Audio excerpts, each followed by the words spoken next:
Hello, and welcome back to Storytime Classics Live, the Storytime Classics Live with the most action and adventure out there. This is produced by Southwest Shakespeare Company. I am your host, Bo Heckman. Thank you for joining us today. We are continuing in our second day of the adventure of Sherlock Holmes with The Sign of the Four. This one is very, very much steeped in mystery, as we have a young woman named Mary Morstan, who becomes the future wife of Dr. Watson. But right now, she's just Mary Morstan, and she has come to Holmes with the problem of her missing father, and the fact that he's gone missing, and then there was a ad placed in a newspaper asking for her correspondence. She responded and has every year on the same day received an exquisite pearl, a single exquisite pearl. Now this has come to Sherlock Holmes's attention. She has brought this to Sherlock Holmes, and they are all three, after receiving a message, going to meet her mysterious benefactor. And it has been just steeped in mystery about this. They've gone to a secret location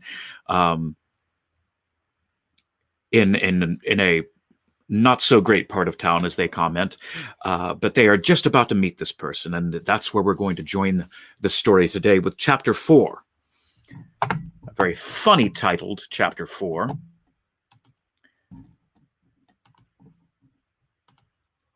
Chapter 4, The Story of the Bald-Headed Man. Let the jokes start rolling in. All right. Here we go with this today, and we will continue with Sign of the Four. Just checking in with my message board. Hello again, Stanley. Hello.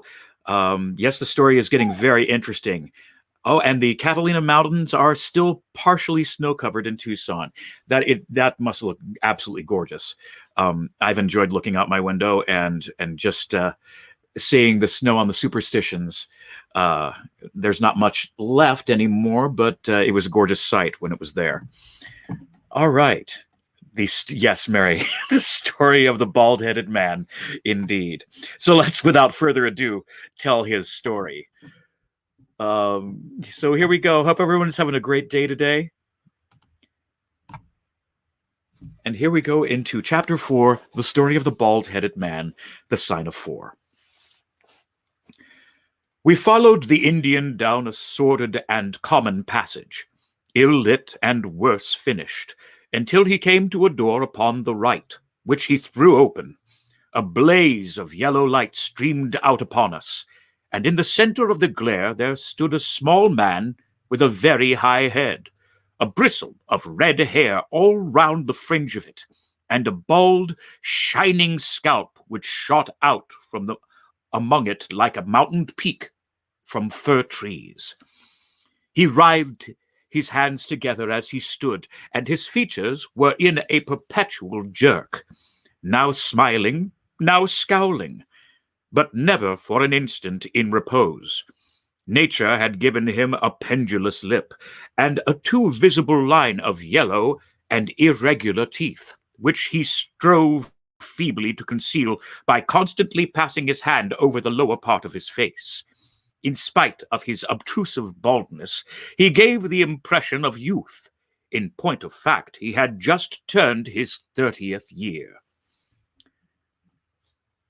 "Your servant, Miss Marston," he kept repeating in a thin, high voice. "Your servant, gentlemen. Pray step into my little sanctum. A small place, miss, but furnished to my own liking. An oasis of art in the howling desert of South London." We were all astonished by the appearance of the apartment into which he invited us. In that sorry house, it looked as out of place as a diamond of the first water in a setting of brass. The richest and the glossiest of curtains and tapestries draped the walls, looped back here and there to expose some richly mounted painting or oriental vase. The carpet was of amber and black, so soft and so thick that the foot sank pleasantly into it, as into a bed of moss. Two great tiger skins thrown athwart, it increased the suggestion of Eastern luxury, as did a huge hookah which stood upon a mat in the corner. A lamp in the fashion of a silver dove was hung from an almost invisible golden wire in the center of the room. As it burned, it filled the air with a subtle and aromatic odor. "Mr. Thaddeus Sholto," said the little man, still jerking and smiling. "That is my name. You are Miss Morstan, of course. And these gentlemen?" "This is Mr. Sherlock Holmes, and this is Dr. Watson." "A doctor, eh?" cried he, much excited. "Have you your stethoscope? Might I ask you, would you have the kindness? I have grave doubts as to my mitral valve. If you would be so very good. The aortic I may rely upon, but I should value your opinion upon the mitral. I listened to his heart as requested, but was unable to find anything amiss, save indeed that he was in an ecstasy of fear, for he shivered from head to foot. "It appears to be normal," I said. "You have no cause for uneasiness." "You will excuse my anxiety, Miss Morstan," he remarked airily. "I am a great sufferer, and I have long had suspicions as to that valve. I am delighted to hear that they are unwarranted. Had your father, Miss Marston, refrained from throwing a strain upon his heart, he might have been alive now." I could have struck the man across the face, so hot was I at this callous and offhand reference to so delicate a matter. Miss Morstan sat down, and her face grew white to the lips. "I knew in my heart that he was dead," said she. "I can give you every information," said he, "and, what is more, I can do you justice, and I will, too, whatever Brother Bartholomew may say. I am so glad to have your friends here, not only as an escort to you, but also as a witness to what I am about to do and say. The three of us can show a bold front to Brother Bartholomew, but let us have no outsiders, no police or officials. We can settle everything satisfactorily among ourselves, without any interference. Nothing would annoy Brother Bartholomew more than any publicity." He sat down upon a low settee and blinked at us inquiringly with his weak, watery blue eyes. "For my part," said Holmes, "whatever you may choose to say will go no further." I nodded to show my agreement. That is well," said he. "May I offer you a glass of Chianti, Miss Morstan, or of Tokay? I keep no other wines. Shall I open a flask? No? Well then, I trust that you have no objection to tobacco smoke, to the mild balsamic odor of the Eastern tobacco. I am a little nervous, and I find my hookah an invaluable sedative." He applied a taper to the great bowl, and the smoke bubbled merrily through the rose water. We sat all three in a semicircle, with our heads advanced and our chins upon our hands, while the strange, jerky little fellow with his high, shining head puffed uneasily in the center. "When I first determined to make this communication to you," said he, "I might have given you my address, but I feared that you might disregard my request and bring unpleasant people with you. I took the liberty, therefore, of making an appointment in such a way that my man Williams might be able to see you first. I have complete confidence in his discretion, and he had orders, if he were dissatisfied, to proceed no further in the matter. You will excuse these precautions, but I am a man of somewhat retiring, and I might even say refined tastes, and there is nothing more unaesthetic than a policeman. I have a natural shrinking from all forms of rough materialism. I seldom come in contact with the rough crowd. I live, as you see, with some little atmosphere of elegance around me. I may call myself a patron of the arts. It is my weakness. The landscape is a genuine Corot, and though a connoisseur might perhaps throw a doubt upon that Salvator Rosa, there cannot be the least question about the Bouguereau. I am partial to the modern French school. You will excuse me, Mr. Sholto, said Miss Morstan, but I am here at your request to learn something which you desire to tell me. It is very late, and I should desire the interview to be as short as possible. At the best, it must take some time, he answered, for we shall certainly have to go to Norwood and see Brother Bartholomew. We shall all go and try, if we can, to get the better of Brother Bartholomew. He is very angry with me for taking the course which has seemed right to me. I had quite high words with him last night. You cannot imagine what a terrible fellow he is when he is angry. If we are to go to Norwood, it would perhaps be as well to start at once, I ventured to remark. He laughed until his ears were quite red. That would hardly do, he cried. I don't know what he would say if I brought you in that sudden way. No, I must prepare you by showing you how we all stand to each other. In the first place, I must tell you that there are several points in the story of which I am myself ignorant. I can only lay the facts before you as far as I know them myself. My father was, as you may have guessed, Major John Sholto, once of the Indian Army. He retired some 11 years ago and came to live at Pondicherry Lodge in Upper Norwood. He had prospered in India and brought back with him a considerable sum of money, a large collection of valuable curiosities, and a staff of native servants. With these advantages, he bought himself a house, and lived in great luxury. My twin brother Bartholomew and I were the only children.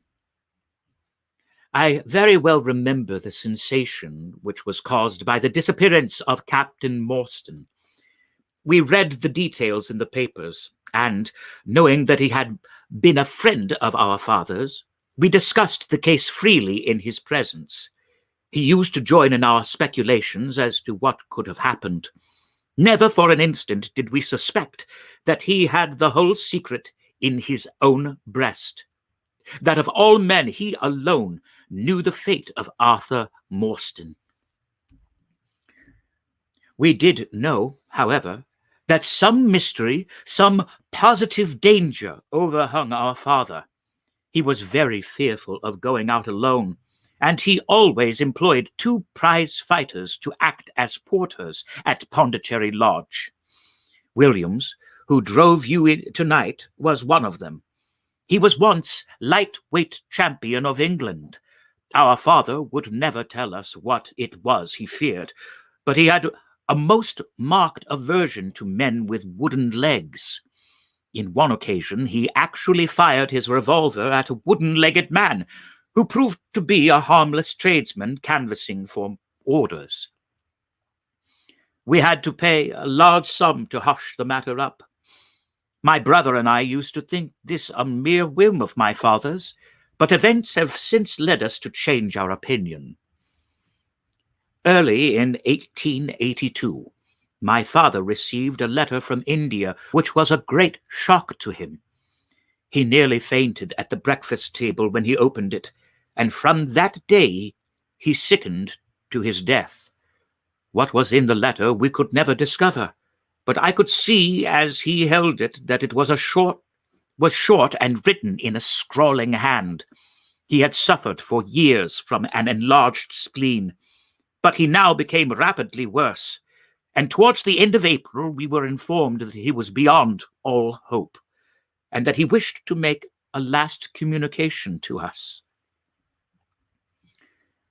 When we entered his room, he was propped up with pillows and breathing heavily. He besought us to lock the door and to come upon either side of the bed. Then, grasping our hands, he made a remarkable statement to us, in a voice which was broken as much by emotion as by pain. I shall try to give it to you in his own very words. "I have only one thing," he said, "which weighs upon my mind as this supreme moment. It is my treatment of poor Marston's orphan. The cursed greed which has been my besetting sin through life has withheld from her the treasure, half at least of which should have been hers. And yet I have made no use of it myself. So blind and foolish a thing is avarice. The mere feeling of possession has been so dear to me that I could not bear to share it with another. See that chaplet dipped with pearls beside the quinine bottle? Even that I could not bear to part with, although I had got it out with the design of sending it to her. You, my sons, will give her a fair share of the Agra treasure, but send her nothing, not even the chaplet, until I am gone. After all, men have been as bad as this, and have recovered. I will tell you how Marston died," he continued. "I had suffered for years from a weak heart. He had suffered for years from a weak heart, but he concealed it from everyone. I alone knew it. When in India, he and I, through a remarkable chain of circumstances, came into possession of a considerable treasure. I brought it over to England, and on the night of Marston's arrival, he came straight over here to claim his share. He walked over from the station, and was admitted by my faithful old Lal Chowdhury, who is now dead. Marston and I had a difference of opinion as to the division of the treasure, and we came to heated words. Marston had sprung out of his chair in a paroxysm of anger, when he suddenly pressed his hand into his side. His face turned a dusky hue, and he fell backwards, cutting his head against the corner of the treasure chest. When I stooped over him, I found, to my horror, that he was dead. For a long time I sat half distracted, wondering what I should do. My first impulse was, of course, to call for assistance, but I could not recognize that there was every chance that I would be accused of his murder. His death at the moment of a quarrel, and the gash in his head would be black against me. Again, an official inquiry could not be made without bringing out some facts about the treasure, which I was particularly anxious to keep secret. He had told me that no soul upon earth knew where he had gone. There seemed to be no necessity why any soul should ever know. I was still pondering over the matter, when, looking up, I saw my servant, Lal Chowdhury, in the doorway. He stole in and bolted the door behind him. "Do not fear, Sahib," he said. "No one need know that you have killed him. Let us hide him away, and who is the wiser?" "I did not kill him," said I. Lal Chowdhury shook his head and smiled. "I heard it all, Sahib," said he. "I heard you quarrel, and I heard the blow. My lips are sealed. All are asleep in the house. Let us put him away together." That was enough to decide me. If my own servant could not believe my innocence, how could I hope to make it good before 12 foolish tradesmen in a jury box?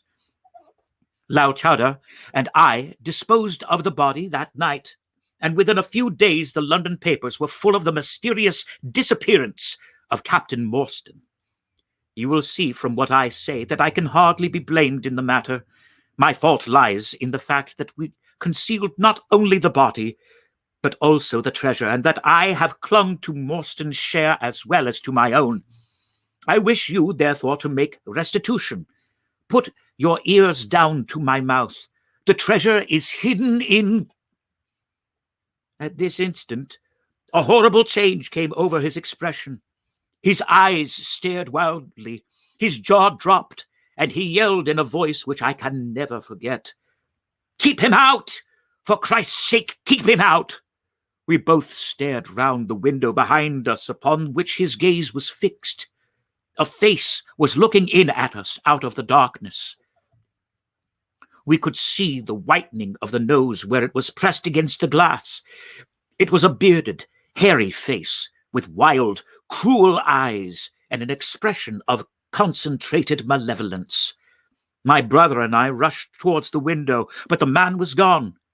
When we returned to my father, his head had dropped, and his pulse had ceased to beat. We searched the garden that night, but found no sign of the intruder, save for that just under the window a single footmark was visible in the flower bed. But for that one trace, we might have thought that our imaginations had conjured up that wild, fierce face. We soon, however, had another and more striking proof that there were secret agencies at work all around us. The window of my father's room was found open in the morning.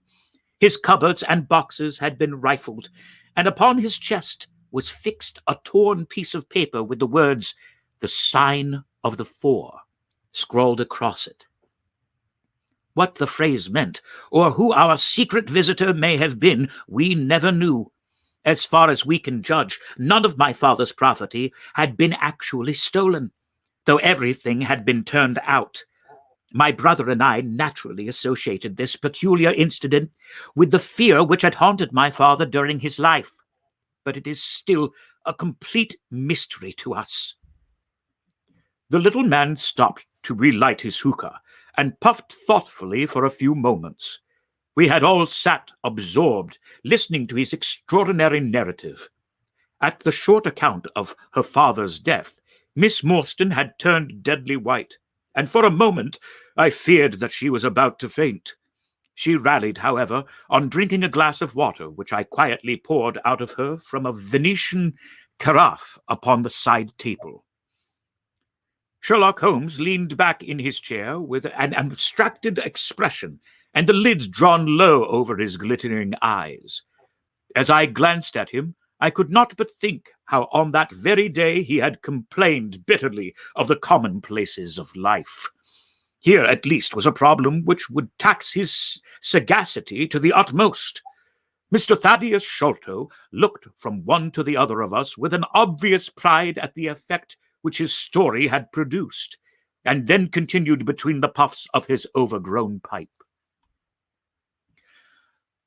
"My brother and I," said he, "were, as you may imagine, much excited as to the treasure which my father had spoken of.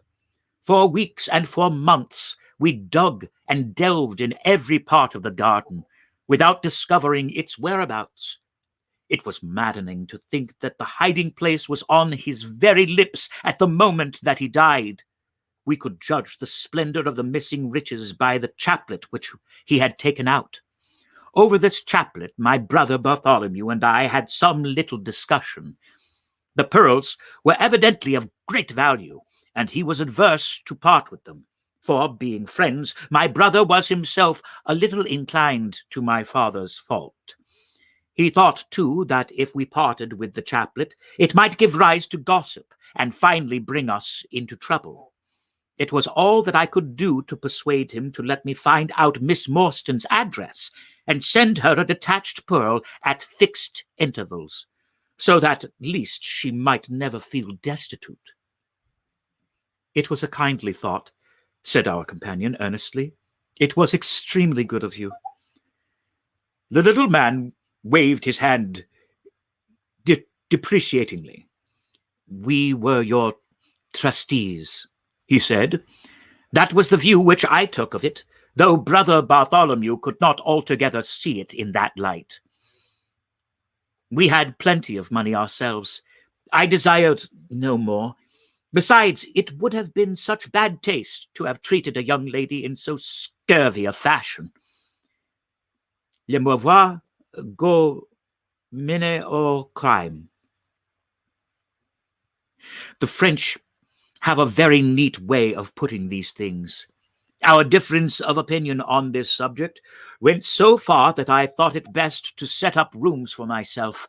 So I left Pondicherry Lodge, taking the old Kit, Mutgar, and Williams with me. Yesterday, however, I learned that an event of extreme importance has occurred. The treasure has been discovered. I instantly communicated with Miss Morstan, and it only remains for us to drive out to Norwood and demand our share. I explained my views last night to Brother Bartholomew, so we shall be expected, if not welcome, visitors." Mr. Thaddeus Sholto ceased and sat twitching on his luxurious settee. We all remained silent, with our thoughts upon the new development which the mysterious business had taken. Holmes was the first to spring to his feet.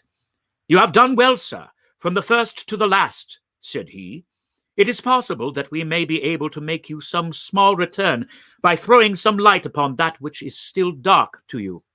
But, as Miss Morstan remarked just now, it is late, and we had best put the matter through without delay."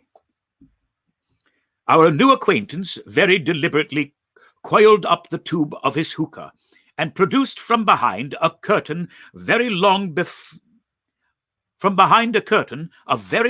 befrogged topcoat with astrakhan collar and cuffs. This he buttoned tightly up, in spite of the extreme closeness of the night, and finished his attire by putting on a rabbit-skin cap with hanging laplets which covered the ears, so that no part of him was visible save his mobile and peaky face. "My health is somewhat fragile," he remarked, as he led the way down the passage. "I am compelled to be a valetudinarian." Our cab was awaiting us outside, and our program was evidently prearranged, for the driver started off at once on a rapid pace. Thaddeus Sholto talked incessantly in a voice which rose high above the rattle of the wheels.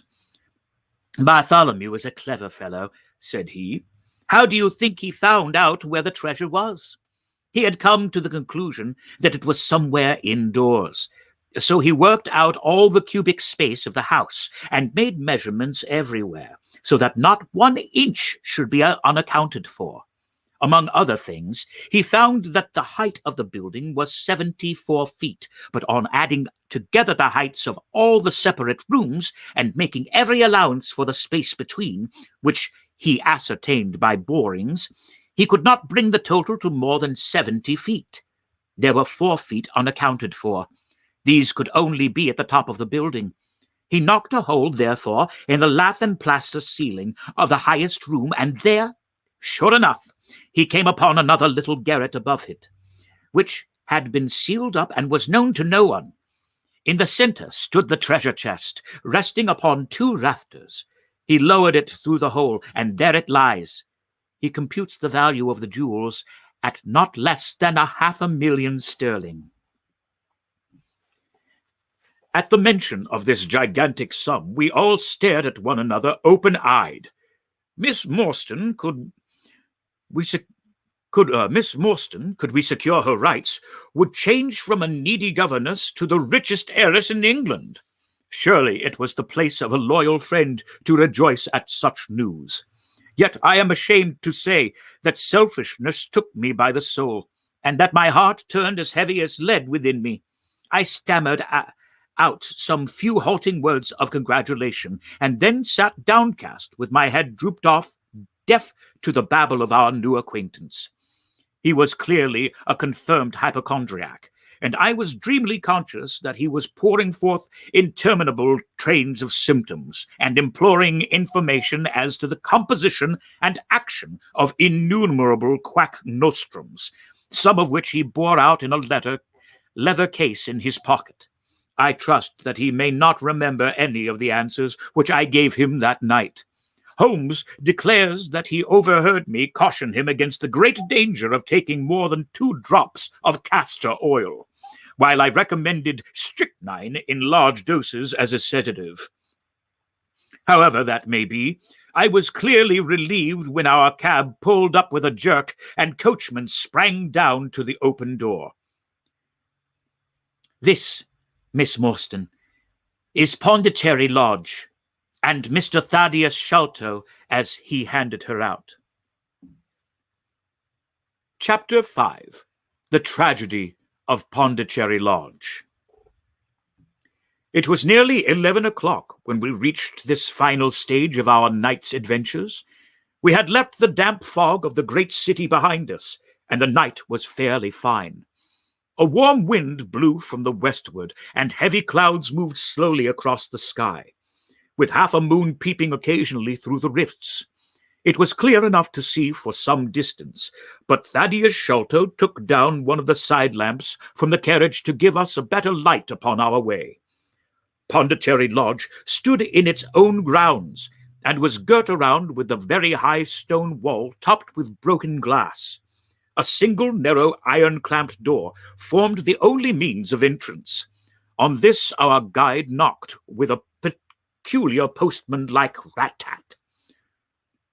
"Who is there?" cried a gruff voice from within. "It is I, McMurdo.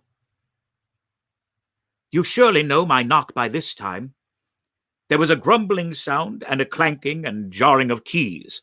The door swung heavily back, and a short, deep-chested man stood in the opening, with the yellow light of the lantern shining upon his protruded face and twinkling, distrustful eyes. "That you, Mr. Thaddeus? But who are the others? I had no orders about them from the master." "No,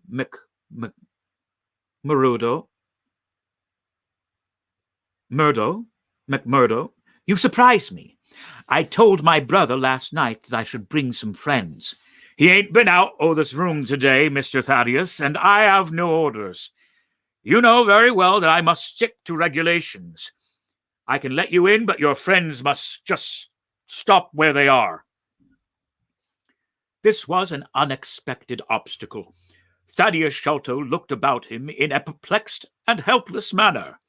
"This is too bad of you, McMurdo," he said. "If I guarantee them, that is enough for you. There is the young lady, too. She cannot wait on the public road at this hour." "Very sorry, Mr. Thaddeus," said the porter inexorably. "Folk may be friends of yours, and yet no friends of the master's. He pays me well to do my duty, and my duty I'll do. I don't know none of your friends." "Oh, yes, you do, McMurdo."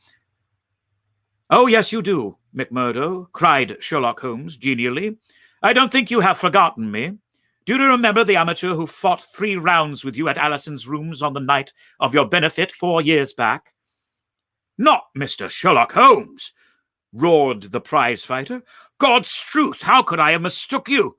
If instead of standing there so quiet you had just stepped up and given me that cross hint of yours under the jaw, I'd have known you without question. You were the one has wasted your gifts, you have. You might have aimed high if you had joined the fancy. You see, Watson, if all else fails, may I have still one of the scientific professions open to me," said Holmes, laughing. "Our friend won't keep us in the cold now, I'm sure." "In you come, sir, in you come, and your friends," he answered. "Very sorry, Mr. Thaddeus, but orders are very strict. He had to be certain of your friends before I let them in." Inside, A gravel path wound through desolate grounds to a huge clump of a house, square and prosaic, all plunged in shadow save where a moonbeam struck the corner and glimmered in a garret window. The vast size of the building, with its gloom and its deathly silence, struck a chill to the heart. Even Thaddeus Sholto seemed ill at ease, and the lantern quivered and rattled in his hand. "I cannot understand it," he said. "There must be some mistake. I distinctly told Bartholomew that we should be here, and yet there is no light in his window. I do not know what to make of it." "Does he always guard the premises this way?" asked Holmes. "Yes. He has followed my father's custom. He was the favorite son, you know, and sometimes think that my father may have told him more than he ever told me. That is Bartholomew's window up there, where the moonshine strikes.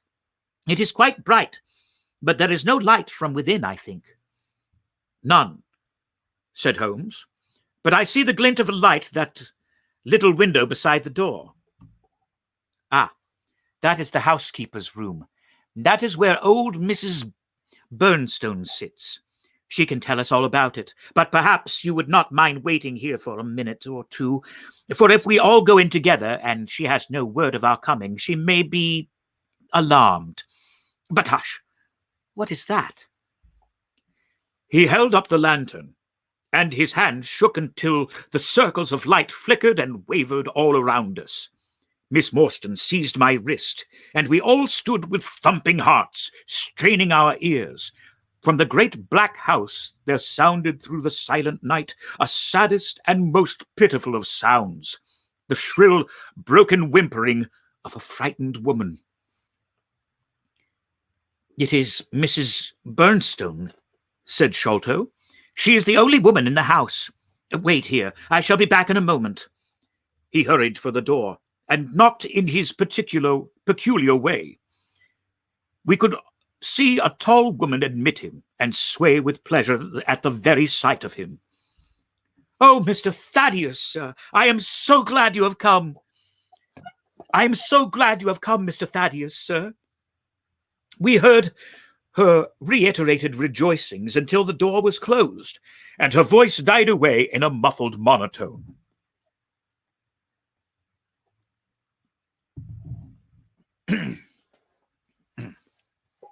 Our guide had left us the lantern. Holmes swung it slowly around and peered keenly at the house and at the great rubbish heaps which cumbered the grounds. Miss Morstan and I stood together, and her hand was in mine. A wondrous subtle thing is love, for here were we two who had never seen each other before that day, between whom no word or even look of affection had ever passed, and yet now, in an hour of trouble, our hands instinctively sought for each other. I have marveled at it since, but at the time it seemed the most natural thing that I should go out to her so. And, as she has often told me, there was in her also the instinct to turn to me for comfort and protection. So we stood hand in hand like two children, and there was a peace in our hearts for all the dark things that surrounded us. "What a strange place," she said, looking round. "It looks as though all the moles in England had been let loose on it. I have seen nothing of the sort in the side of a hill near Balrat. I have seen something of the sort in the side of a hill near Balrat, where the prospectors had been at work." "And from the same cause," said Holmes. "There are traces of the treasure-seekers. You must remember that they were 6 years in looking for it. No wonder that the grounds look like a gravel pit." At that moment, the door of the house burst open, and Thaddeus Sholto came running out, with his hands thrown forward and terror in his eyes. "There is something amiss with Bartholomew," he cried. "I am frightened. My nerves cannot stand it." He was, indeed, half blubbering with fear, and his twitching, feeble face peeping out from the great astrakhan collar and the helpless, appealing expression of a terrified child. "Come to the house," said Holmes, in his crisp, firm way. "Yes, do. pleaded Thaddeus Sholto. "I really do not feel equal to giving directions." We all followed him into the housekeeper's room, which stood upon the left-hand side of the passage. The old woman was pacing up and down with a scared look and restless picking fingers, but the sight of Miss Morstan appeared to have a soothing effect upon her. "God bless your sweet, calm face," she cried, with a hysterical sob. "It does me good to see you. Oh, but I have been sorely tried this day." Our companion patted her thin, work-worn hand and murmured some few words of kindly womanly comfort, which brought the color back into the other's bloodless cheeks. "Master has locked himself in and will not answer me," she explained. "All day I have waited to hear from him, for he often likes to be alone. But an hour ago I feared that something was amiss, so I went up and peeped through the keyhole. You must go up, Mr. Thaddeus. You must go up and look for yourself. I have seen Mr. Bartholomew Sholto in joy and in sorrow for 10 long years, but I never saw him with such a face on him as that." Sherlock Holmes took the lamp and led the way, for Thaddeus Sholto's teeth were chattering in his head. So shaken was he that I had to pass my hand under his arm as we went up the stairs, for his knees were trembling under him. Twice, as we ascended, Holmes whipped his lens out of his pocket and carefully examined marks which appeared to me to be mere shapeless smudges of dust upon the coconut matting which served as a stair carpet. He walked slowly from step to step, holding the lamp and shooting keen glances to right and left. Miss Morstan had remained behind with the frightened housekeeper. The third flight of stairs ended in a straight passage of some length, with a great picture in Indian tapestry upon the right of it and 3 doors upon the left. Holmes advancing along it in the same slow and methodical way, while we kept close at his heels, with our long black shadows streaming backwards down the corridor. The third door was that which we were seeking. Holmes knocked without receiving any answer, and then tried to turn the handle and force it open. It was locked inside, however, and by a broad and powerful bolt, as we could see when we set our lamp up against it. The key being turned, however, the hole was not entirely closed. Sherlock Holmes bent down to it, and instantly rose again with a sharp intaking of breath. "There is something devilish in this, Watson," said he, more removed than I had ever before seen him. "What do you make of it?" I stooped to the hole and recoiled in horror. Moonlight was streaming into the room, and it was bright with a vague and shifty radiance, looking straight at me and suspended, as it were, in the air, for all breath was in shadow. All beneath was in shadow. There hung a face, a very face of our companion Thaddeus. There was the same high shining head, the same circular bristle of red hair, the same bloodless countenance. The features were set, however, in a horrible smile, a fixed and unnatural grin, which in that still and moonlit room was more jarring to the nerves than any scowl or contortion. So like was the face to that of our little friend that I looked round at him to make sure that he was indeed with us. Then I recalled to mind that he had mentioned to us that his brother and he were twins. "This is terrible," I said to Holmes. "What is to be done?" "The door must come down," he answered, and springing against it, he put all his weight upon the lock. It creaked and groaned, but did not yield. Together we flung ourselves upon it once more, and this time it gave way with a sudden snap, and we found ourselves within Bartholomew Sholto's chamber. It appeared to have been fitted up as a chemical laboratory.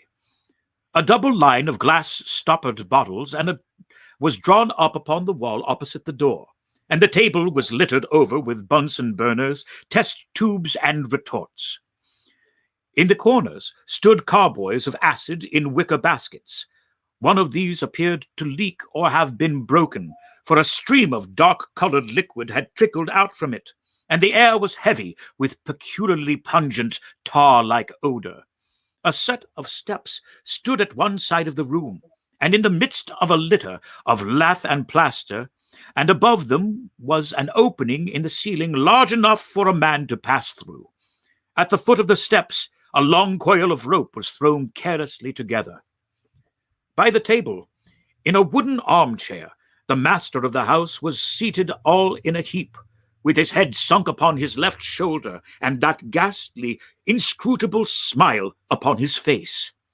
He was stiff and cold, and had clearly been dead many hours. It seemed to me that not only his features, but all his limbs were twisted and turned in the most fantastic fashion. By his hand upon the table there lay a peculiar instrument, a brown, close-grained stick with a stone head like a hammer, rudely lashed on with coarse twine. Beside it was a torn sheet of notepaper with some words scrawled upon it. Holmes glanced at it, and then handed it to me. "You see," he said, with a significant raising of the eyebrows. In the light of the lantern I read, with a thrill of horror, the sign of the four. "In God's name, what does it all mean?" I asked. "It means murder," said he, stooping over the dead man. "Ah, I expected it. Look here." He pointed to what looked like a long, dark thorn stuck in the skin just above the ear. "It looks like a thorn," said I. "It is a thorn. You may pick it out, but be careful, for it is poisoned." I took it up between my finger and thumb. It came away from the skin so readily that hardly any mark was left behind. One tiny speck of blood showed where the puncture had been. "This is all an insoluble mystery to me," said I. "It grows darker instead of clearer." "On the contrary," he answered, "it clears every instant. I only require a few missing links to have an entirely connected case." We had almost forgotten our companion's presence since we entered the chamber. He was still standing in the doorway, the very picture of terror, wringing his hands and moaning to himself. Suddenly, however, he broke out into a sharp, querulous cry. The treasure is gone," he said. "They have robbed him of the treasure. There is the hole with which we lowered it. I helped him to do it. I was the last person who saw him. I left him here last night, and I heard him lock the door as I came downstairs." "What time was that?" "It was 10 o'clock. And now he is dead, and the police will be called in, and I shall be suspected of having had a hand in it. Oh, yes, I am sure I shall. But you don't think so, gentlemen. Surely you don't think that it was I. It is likely that I would have brought you here. Is it likely that I would have brought you here if it were I? Oh dear, oh dear, oh dear. I know that I shall go mad." He jerked his arms and stamped his feet in a kind of convulsive frenzy. "You have no reason for fear, Mr. Sholto," said Holmes, kindly putting his hand upon his shoulder. "Take my advice and drive down to the station to report this matter to the police. Offer to assist them in every way. We shall wait here until your return." The little man obeyed in a half-stupefied fashion, and we heard him stumbling down the stairs in the dark. And we will stop there, since it is 11:50. We will pick up next time on Monday with Chapter 6, Sherlock Holmes Gives a Demonstration. Well, that could be a title for any one of these. Let me go over to my comments bar and see if anyone has said anything. Indeed. From Mary Coleman Way. Excellent. If there are any questions, please type those in, and I will either see those today, or I will see them tomorrow or on Monday when we come back for Storytime Classics Live. Please have a great rest of your day today. If you are going outside, please be careful, and please wear a mask. We'll catch you next time on Storytime Classics Live.